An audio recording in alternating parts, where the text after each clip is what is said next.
Buenas noches amigos, amigas de Visión Mundial que en este momento se están conectando a través de nuestra señal, que precisamente hoy estamos a través de las redes sociales comunicándonos con ustedes. Gracias por acompañarnos, por estar aquí. Ya se encuentra nuestra invitada en un tema muy importante para cada uno de nosotros. Precisamente hablaremos de Furukawa, esclavitud moderna en Ecuador. ¿De qué se trata? Muchos pienso que ya lo sabemos. De hecho, el fondo también lo tenemos acá para que lo entendamos desde BBC Mundo. Y nuestra invitada es Alejandra Yepes Jacome.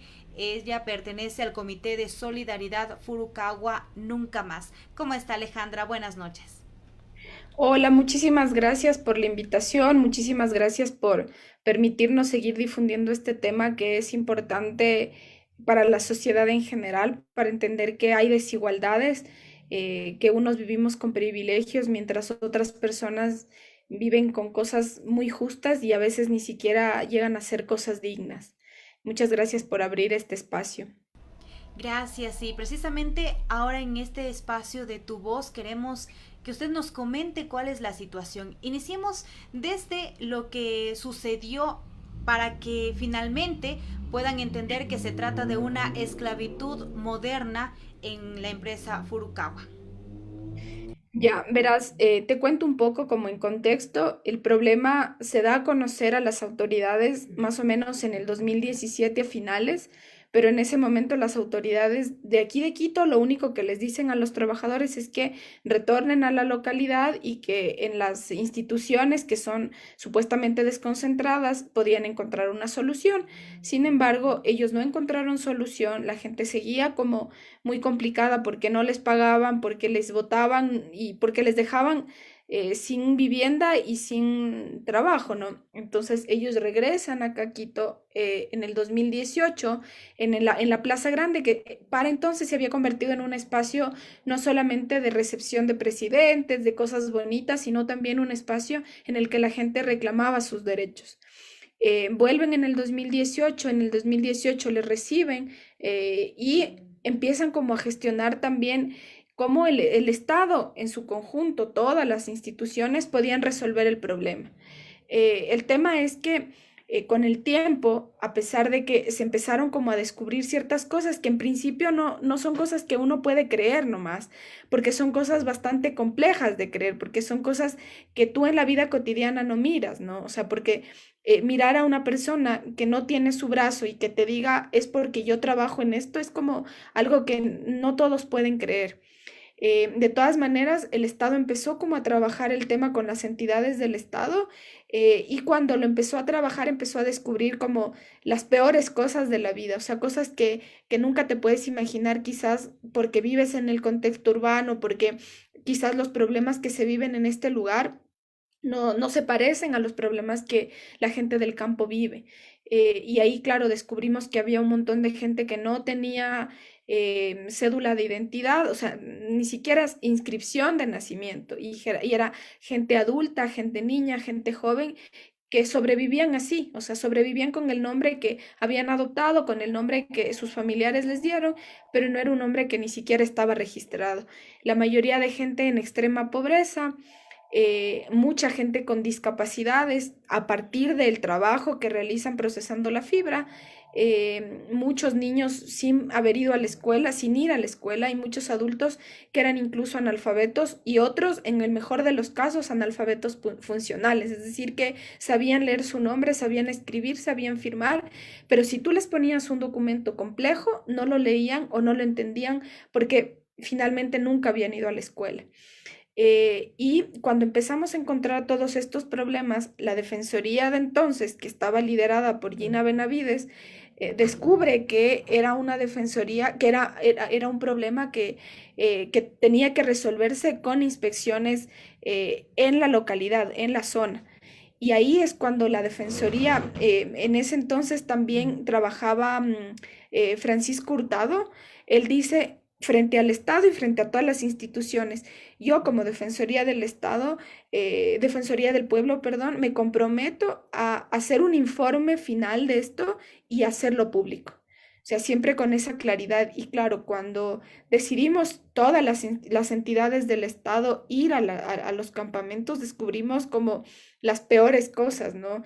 Y además que mientras tú ibas más hacia adentro en los campamentos, las cosas eran aún más precarias, pero la gente vivía en condiciones indignas, es decir, vivía en mi cuarto, el que tú ves acá atrás, es un cuarto más grande al cuarto en el que ellos vivían, que era un cuarto diminuto en el que vivían familias enteras, familias que en algunos casos llegaban a tener 8 miembros. Y ahí es cuando, indagando un poco en los estándares, entendemos que lo que ellos vivían era servidumbre de la gleba, que es una forma de esclavitud moderna y que es reconocida por la ONU y reconocida también y firmada y el Estado ecuatoriano ha firmado también para intentar detener, digamos, o sea, para que estas cosas no se repitan, pero estaban ocurriendo aquí en el país sin que nadie diga absolutamente nada y sin que nadie haga o tome alguna decisión para reparar esta situación. Y claro, Y ujú, y claro, sí. este es un caso que va desde el 2018 y ha sido un camino bastante largo, o sea, es un camino de largo aliento, un camino que a pesar de que hoy hay una buena decisión en favor de 123 trabajadores, pese a que la Secretaría de la Política en ese entonces, ahora Ministerio de Gobierno, logró registrar a más de 1.200 personas. Entonces, digamos, son 123 personas que decidieron ir por la vía judicial, por la vía constitucional, y 123 personas que han recibido una sentencia favorable, pero ese no es el fin. O sea, el fin, digamos, es un camino mucho más largo para que la segunda instancia reconozca las vulneraciones y para que el Estado empiece a reparar derechos de 123 personas con relación a todas las que fueron encontradas. Y es lamentable todo lo que nos menciona porque obviamente dentro de este contexto revisábamos también alguna información y se evidenciaba sobre todo que han vulnerado estos derechos con condiciones de trabajo infrahumanas, sin agua potable, sin luz, jornadas laborales de más de 10 horas, sin contratos ni seguridad. Y bueno, también hay trabajo infantil, nos mencionan dentro de esto que consultábamos, y quisiéramos que nos ponga en contexto también sobre qué es la empresa, qué se dedica y dónde está ubicada y finalmente hasta ahí podríamos conversar un poquito más ya luego. Sí, a ver, la empresa se llama Furukawa Plantaciones del Ecuador. Son plantaciones que tienen sobre todo fibra de abacá. Y también en la zona de Esmeraldas tienen em, palma africana, me parece que es, o sea, para producir aceite de palma. Esta empresa tiene haciendas tanto en Esmeraldas como en Santo Domingo y en Los Ríos. O sea, son tres lugares donde las haciendas están ubicadas y las tres zonas tienen como las mismas condiciones. Unas zonas quizás con mayores derechos porque es la gente que es como más visible, la gente que está más hacia la frontera, digamos, de las provincias o de las carreteras, pero la gente que se ubica más hacia adentro todavía sigue sin garantizársele sus derechos. La palma, la fibra de abaca, perdón, es como la planta del banano, exactamente la misma. Entonces, lo que esta fibra hace, perdón, lo que la planta hace es extraer sobre todo el tallo y ese tallo es el que procesan y es el que tú ves en la foto. Tiene una semilla que es muy parecida al orito o al plátano chiquitito, pero que no se come. Solamente se produce o solamente se extrae el tronco, pero es igualita digamos, a la planta, a la mata del banano. Y con esta fibra hacen un montón de cosas, hacen desde ropa, incluso lo que hay una cosa que es como bien paradójica y que también te juega como a la psicológica pensar que con esa fibra también producen moneda, papel moneda. Bajo esas condiciones, bajo la esclavitud, bajo la servidumbre, también producen dinero. Realmente estamos ya ubicados, ya sabemos a qué se dedica la empresa. Ahora experiencias, seguramente hay tantas de las cuales vivieron en carne propia ustedes como personas que están acompañando a aquellos trabajadores que han sido vulnerados sus derechos. Si nos puede comentar algunas de ellas precisamente hoy en este programa. Sí, a ver, te cuento un poco y es que, claro, las 123 personas que decidieron seguir el camino, digamos, jurídico, judicial, o sea, tratar de encontrar justicia en algún lugar de este país, son personas que en realidad tienen una vida bastante precarizada, unas más que otras quizás, porque muchas de las personas que llegaron a este camino son personas que hace poquitos años lograron salir y es servidumbre de la gleba, sobre todo porque es un camino del que tú no puedes salir fácilmente. O sea, no es que la empresa te obligó a estar ahí, no es que la empresa te encadenó necesariamente o de forma textual, pero tú te viste obligado a hacer eso porque nunca en tu vida viste otro camino ni produciste ninguna otra cosa. Entonces, tú tienes familias que son 3 generaciones al menos, que las 3 generaciones empezaron el proceso de trabajar en la fibra de abacá y que los más chiquitos de su casa ahora siguen trabajando.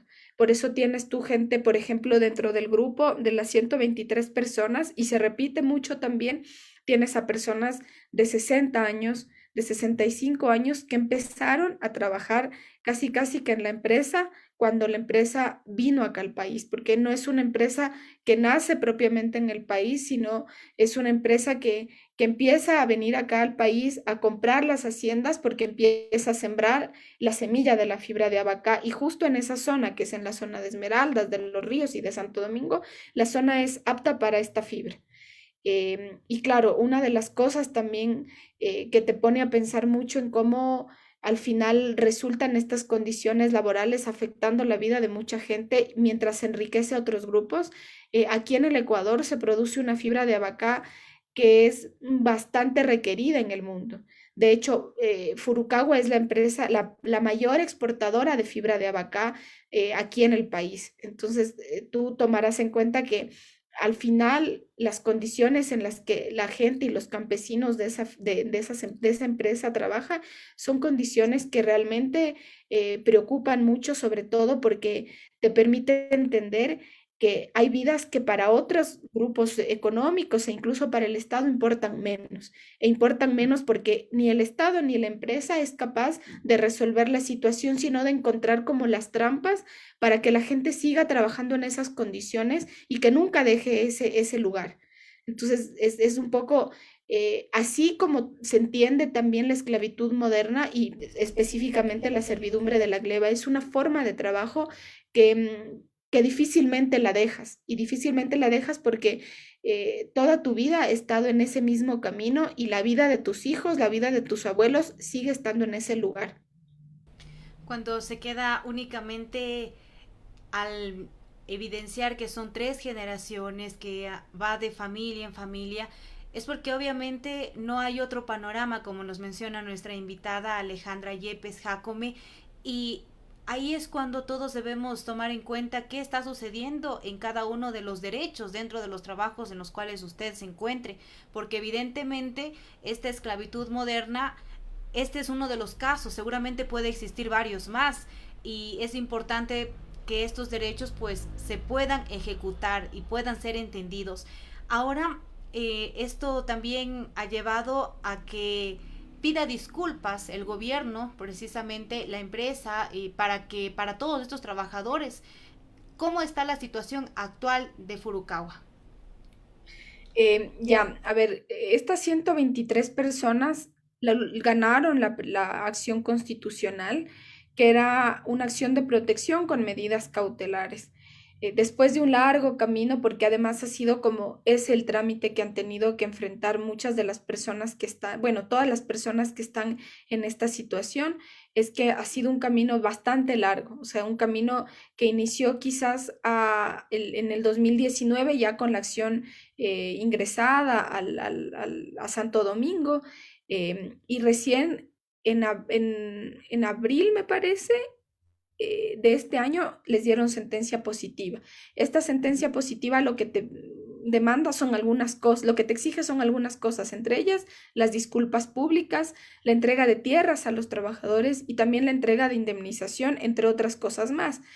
Sin embargo, claro, como la empresa apeló, el Estado también apeló, entonces estamos como en ese camino apenas de intentar que la sentencia se vuelva a repetir o se mejore, pero que no se revierta, que no se reduzca y sobre todo que el Estado también sea capaz de cumplir la sentencia que se haya dictado. O sea, lo único que el Estado ha hecho es pedir disculpas públicas, pero además pedir disculpas públicas no públicas, o sea, públicas solamente en el sentido de que son disculpas que están publicadas en las páginas web de las entidades, pero las personas que están en la zona, las personas que siguen resistiendo en uno de los campamentos, que es el campamento del kilómetro 42, no tienen acceso a Internet. Entonces, no hay disculpas públicas que hayan sido entregadas oficialmente a estas personas, porque es un evento en el que el Estado se lava la cara o se lava las manos diciendo pedimos disculpas públicas, pero realmente no son disculpas que primero no garantizan derechos y segundo que tampoco son entregadas a la gente que fue afectada por el Estado también. Y fue afectada por el Estado porque el Estado conoció la situación, vio de frente y de hecho todos los informes que sirvieron para denunciar el caso son informes de las entidades públicas. Y el Estado lo que hizo fue cegarse, cerrar los ojos y no hacer absolutamente nada.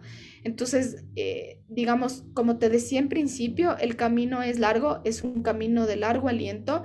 Estamos, yo creo que a semanas de que nos dicten ya sea la sentencia definitiva o que nos llamen a audiencia nuevamente, pero estamos esperando que los compañeros de víctimas de Furukawa puedan recibir sus tierras, su indemnización y que realmente sean entregadas disculpas públicas por una empresa que ha cometido los peores delitos, ¿no? Los delitos y porque al final son delitos cuando tú sabes que estás cometiendo algo ilegal y lo sigues haciendo. Y la empresa han pasado años que ha seguido haciendo exactamente lo mismo, simulando una relación laboral de una forma distinta para beneficiarse a ella solamente como empresa. ¿Y qué es lo que dicen los empresarios quienes están al tanto de este tema?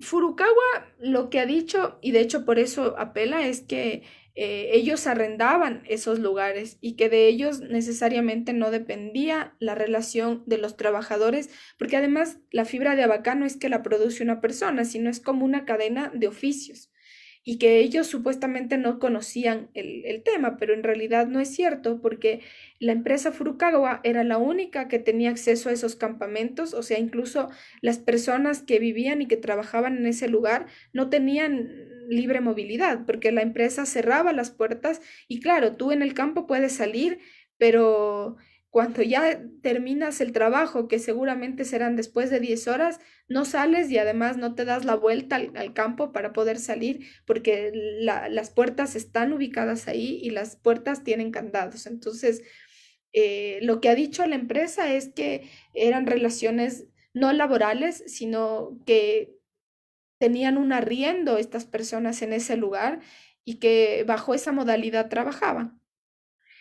Claro, digamos, justificando también como esta forma de trabajo, pero en realidad eso ya no funciona porque el mismo Estado, el mismo Ministerio de Trabajo en su momento dijo que esa era una simulación laboral, que era muy parecida a la tercerización, que ahora en el país no es legal. O sea, es como, digamos, si alguien se siente como vulnerado porque están tercerizando su trabajo, a menos que tengas como un rango en el que puedes tercerizar, es un delito y es una cosa que no es legal y que la estaba haciendo la empresa. Y este delito, pues están todavía a la expectativa, mirar qué finalmente va a suceder, pero hablemos ahora de aquellos derechos vulnerados también en los niños. ¿Alguna experiencia de ellos que también trabajaban en este lugar? Sí, a ver, te cuento un poco es que el proceso de producción de fibra, o sea, después de tantos años nosotros hemos aprendido como desde cuándo tú empiezas a producir y tú empiezas a producir desde los 8 años. Por eso tú encontrabas a muchos niños que intentando que sus padres y que sus familias logren algo más de dinero, terminaron trabajando exactamente en lo mismo y no estudiaban. Pero tú tienes a niños de 8 años que saben cómo procesar la fibra. Y además la fibra es un tronco, o sea, es pesadísimo, pero ellos la lograban procesar también, la lograban cortar, lograban arriar los burros. Entonces tú tenías muchos, muchos niños que trabajaban de esa manera y muchas niñas también que se dedicaban sobre todo a las actividades de cuidado. O sea, tú en las haciendas tenías espacios o una casa en la que tú les dabas la comida a la gente. Entonces muchas niñas se dedicaban a cocinar para sus abuelos, a cocinar para sus padres, a cocinar para sus hermanos, mientras muchos niños empezaban también a trabajar como desde los 8 años más o menos. Y a eso súmale que muchos de estos niños ni siquiera fueron inscritos. Y no fueron inscritos, ¿por qué? Porque el Estado dijo, ah, no, nacieron en ese lugar, pero necesito que me traigas como un testigo de que el niño nació vivo para poderte entregar el papelito de que puedes acceder a una cédula o a una inscripción de nacimiento. Entonces muchos niños realmente no tenían posibilidades de tener ni siquiera su propia identidad reconocida por el Estado. ¿Cuánto ganaban quienes trabajaban en la empresa Furukawa? Ganaban menos del básico y menos del básico, digamos, incluso poniendo a trabajar a toda su familia. Y claro, los oficios tenían como rangos de costos, entonces tienes trabajos en los que realmente era como miserable el pago que recibían, o sea, no sé, pues por una tonelada, 20 centavos, o sea, como una cosa así más o menos a ese rango de comparación. Entonces eran precios que realmente no te llegaban a financiar tu vida y ni la vida de tu familia. Y llegabas a esa cantidad incluso poniendo a trabajar a toda tu familia. Entonces, ¿qué es menos? Menos del básico, definitivamente menos del básico. Es lamentable toda esta situación que ahora estamos compartiendo justamente con nuestra invitada. Y aquí también nos habla acerca de las mutilaciones. Quisiéramos que nos comente por qué también se evidencia esto con los trabajadores. ¿Qué sucedió? ¿Por qué? Mm, Mira, como tú ves, la máquina que tienes tú detrás tuyo es una máquina de hace más de 50 años, o sea, desde que empezó la empresa, eh, es la misma forma, quizás con alguna adecuación del freno acá arriba, me parece, pero a ratos la fibra se te enredaba en la máquina, perdón, se te enredaba en el pie y eso te alaba y la máquina te cortaba la pierna o te cortaba el brazo o te cortaba los dedos, por un lado. Y por otro, también cuando tú cortabas la fibra, o sea, cortabas el tronco, también podías tener accidentes en los que terminabas con el brazo cortado o con alguna parte de tu cuerpo así, cortada. Entonces, las mutilaciones se dan sobre todo por el trabajo, por la maquinaria tan vieja que existe, la falta de control, la falta también de herramientas que te permitan tener un trabajo más seguro. Bien, estamos compartiendo el caso de Furukawa, esclavitud moderna, aquí en el Ecuador. Ahora este momento tan importante en el que se une todo un grupo, una comisión para decir Furukawa y nunca más, quisiéramos que nos comente por qué decidieron finalmente ser parte de esta ayuda para aquellos trabajadores. A ver, yo me junté con ellos cuando trabajaba en el sector público. eh, y fui como una de las primeras personas en recibir la situación, en recibir el caso y en tratar de empujar que funcione. Y así también todas las organizaciones que se han sumado se sumaron precisamente porque pudieron corroborar y además en principio pudieron creer en los testimonios de la gente. Como te digo, son testimonios que tú no llegas a creerlos fácilmente porque tú vives una vida en la ciudad y porque vives una vida distinta a la que se vive en el campo. Pero toda la gente que nos hemos sumado a la situación de los compañeros de Furukawa ha sido porque hemos creído primero en sus testimonios y luego porque hemos podido corroborar cómo tanto el Estado como la empresa ha vulnerado de manera sistemática los derechos. Tú tienes 123 personas que recibieron una sentencia judicial favorable para ellos, pero frente a esto tienes también distintas misiones que cumple el Estado, que cumple la Fiscalía recientemente y que siguen vulnerando los derechos. La semana anterior, por ejemplo, tuviste eh, tropas enormes de policías, o sea, 5 buses de policías, 20 motos de policías también, con el fiscal ingresando a uno de los campamentos, a 2 de los campamentos, y en uno de ellos a reaccionar con toda la violencia absoluta, sin importar que hayan niños, sin importar que hayan adultos mayores, mujeres, jóvenes, niños. Entonces, tú tienes un Estado que, pese a reconocer que hay una vulneración gravísima en esa situación, siguen actuando de la misma forma absurda, de la misma forma quizás absoluta para tratar de menguar los derechos. Y por otro lado, también toda la gente se sumó porque hemos visto que el Estado no ha sido capaz de resolver la situación. De lo único que ha sido capaz es de perpetuar la vulneración de derechos, y principalmente tienes, por ejemplo, al que era viceministro de Agricultura y que él reconoció que tenía en sus manos la posibilidad de expropiar la tierra, que era un asunto legal y que te favorece si tú tienes una denominación de que hubo vulneración laboral en esa zona. Él podía expropiar, pero él lo dijo, no lo voy a expropiar, y resulta que tiempo más tarde de haber sido viceministro de Agricultura, terminó siendo gerente de Furukawa y ahora es uno de los gerentes de Furukawa que sigue vulnerando los derechos de los trabajadores e incluso de los mismos trabajadores que no han decidido tener una acción judicial, que han decidido seguir trabajando con la empresa, pero están también conscientes de que los derechos que la empresa digamos, la apertura a derechos no era la válida para lo que ellos se merecen como seres humanos. La dignidad humana, los derechos humanos, la justicia, la resistencia es indispensable durante este proceso inmenso.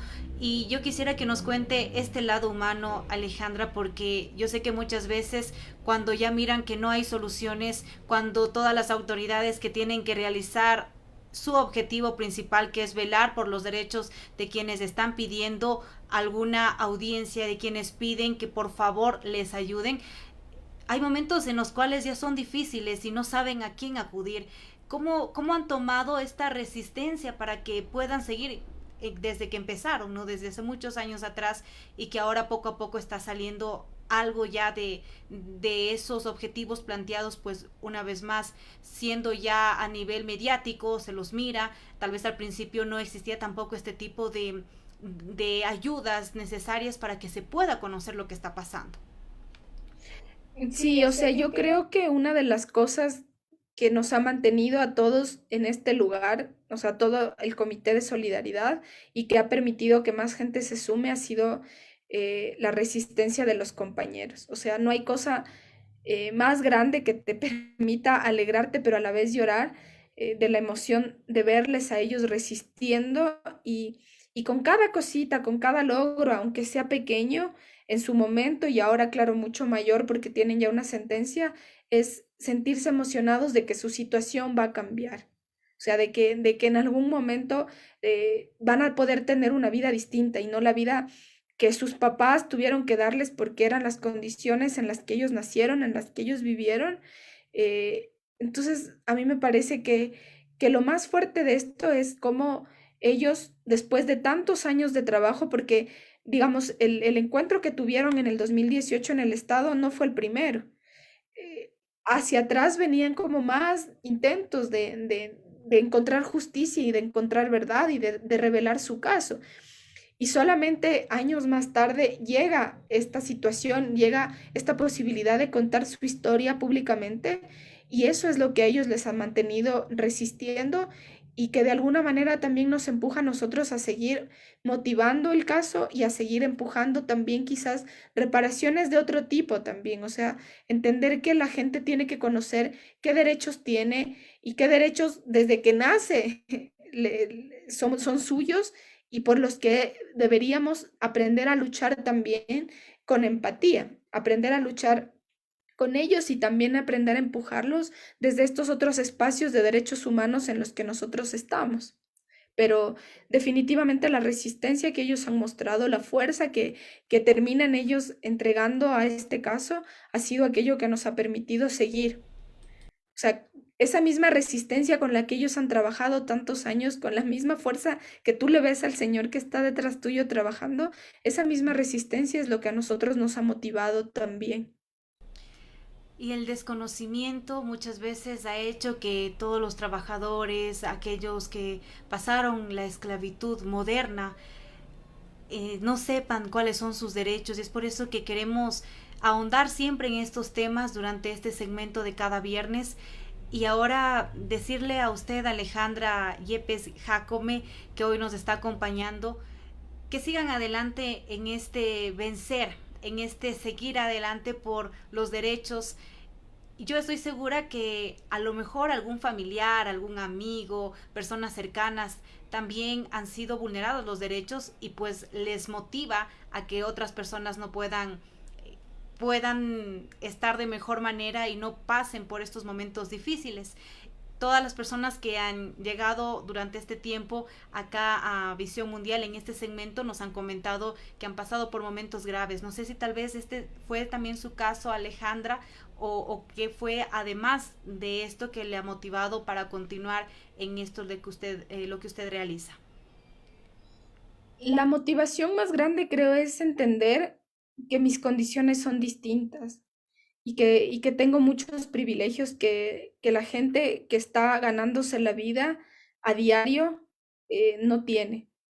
Y que de alguna manera en los espacios a los que yo voy accediendo por la formación y por distintos contactos de trabajo, me permite también ser un canal para que ellos puedan de alguna manera, primero, evidenciar su situación y segundo, encontrar verdad, justicia y reparación. Yo creo que el principal reto es que al final de los días, al final no sé cuándo, pero logremos encontrar reparación para todas estas personas y que más gente vaya levantándose también de esas situaciones que son injustas, que son indignas y que son situaciones que no merecen. Y entenderlo desde eso, ¿no? Desde que son derechos que me están a mí conculcando, son derechos que yo tengo, que, que, que, que mis antepasados los ganaron para mí y que definitivamente ahora a mí me está costando mucho sobrevivir. Entonces es entender cómo que no estás pidiendo favores, sino que estás exigiendo que se cumplan los derechos que te corresponden como ser humano, como trabajador, como hombre, como mujer, como niño, como adulto mayor. Eso, entender que son derechos que están ahí, que no están pidiendo ningún favor, ninguna caridad en el trabajo, sino más bien están exigiendo sus derechos, que son exclusivamente eso, aquellos deberes que ustedes deberían cumplir, ¿no? Todos los empresarios y pues bueno, ya estamos en la parte final y este es un llamado para todos aquellos amigos que nos miran, aquellos que mirarán también después de este programa y que queda precisamente grabado un mensaje final y sobre todo si alguien quiere ser parte de ayudar de esta comisión de ayuda, de solidaridad, ¿cómo pueden contactarse? A ver, hay como muchas cosas que estarían ahí pendientes y sobre las que yo me quiero referir. Es principalmente seguir teniendo empatía con los trabajadores, con los compañeros y compañeras, sobre todo con aquellos que siguen resistiendo en este campamento que te digo del kilómetro 42 y del kilómetro 33. eh, Ver con empatía la situación, o sea, entender que son gente que ha sido vulnerada por 3 generaciones y la otra es ayudarlos a seguir difundiendo el caso y sumarse cada vez que encuentres como la posibilidad de contactarnos y de decirnos, yo quiero sumarme a hacer comunicación, yo quiero sumarme a ser abogada de ellos o tratar de apoyar en el equipo jurídico. Y la forma de hacerlo, enterarte del caso también en su conjunto, y la forma de hacerlo es contactarnos a través de Facebook o de Twitter.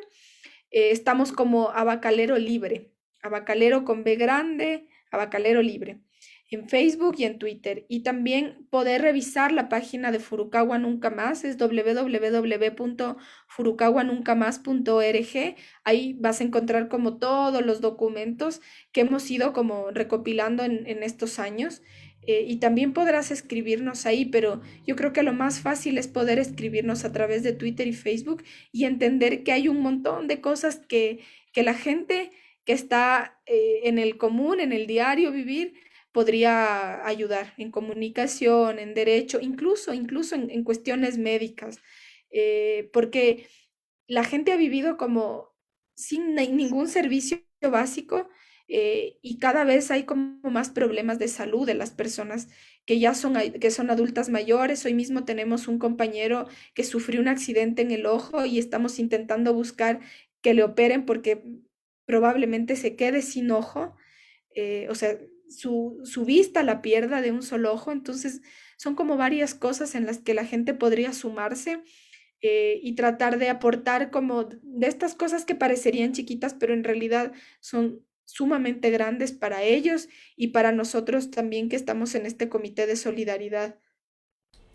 Muy bien, gracias por aceptar la invitación, por acompañarnos, por también alzar la voz de aquellos que no pueden compartir con nosotros porque el internet no está en todos los lados como nos menciona, pero están ustedes, están aquellos que dicen sí, vamos a apoyar y vamos a continuar a realizar sobre todo el, el querer ir más allá, el que se cumplan estos derechos. Por eso yo les agradezco. Yo estuve tratando de contactarme con ustedes como hace más de 2 meses y bueno, finalmente ya he podido agradecer también la aceptación de esta entrevista y pues estoy muy contenta de que más personas puedan conocer este caso y que todos se puedan unir y que mejor a través de ustedes.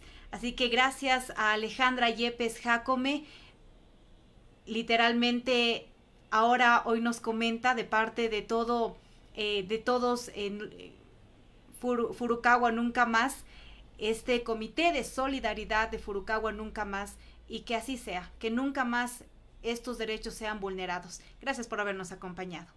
Muchísimas gracias.